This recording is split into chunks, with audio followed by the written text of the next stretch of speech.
ఏదైతే Russia Ukraine యుద్ధంలో మనం వెళ్దామని గొడవలు పడుతున్నటువంటి వేళ చివరికి అందరూ ఆలోచన మార్చుకున్నారు. ఎందుకయ్యా అంటే తాజా నిర్ణయం తీసుకున్నటువంటి వ్యక్తి ట్రంప్ కాబట్టి. ట్రంప్ తాజాగా తేల్చి చెప్పినటువంటి అంశం ఏదైతే కెనడా వాళ్ళు మనం ఒక టాస్క్ ఫోర్స్ లాగా పెడదాం, ఇప్పుడు రష్యా యుద్ధం అని చెప్పలేదు, యుద్ధం అని చెప్పకుండా మిలిటరీ చర్య ఉంది కదా, అట్లాగే మనం కూడా టాస్క్ ఫోర్స్ అని ఏర్పాటు చేద్దాం, ఉక్రెయిన్ కాపలాకి అది పెడదాం అన్నటువంటి చెప్తే దాన్ని తోసిపుచ్చాడు. అదే సందర్భంలో యూరప్ సమాజంలో బ్రిటను, జర్మనీ, ఫ్రాన్స్ కలిపేసి ఆయుధాలు ఇద్దామా అన్నటువంటి దాని మీద కూడా తీవ్ర ఆగ్రహం వ్యక్తం చేశాడు.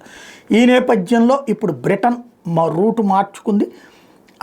ఉక్రెయిన్కి ఏదైతే మేము శాంతి చర్చల వైపు ఉక్రెయిన్ తీసుకెళ్తామంటున్నాం తప్పించి ఆయుధాలతో యుద్ధానికి దిగబోమని చెప్పింది. వాస్తవంగా మొన్న అయితే ఇప్పటికే లేట్ అయింది పంపిస్తానన్నటువంటి వాడు Keir Starmer. But Trump serious అయ్యేటప్పటికి కాస్త రూటు మార్చాడు అనమాట.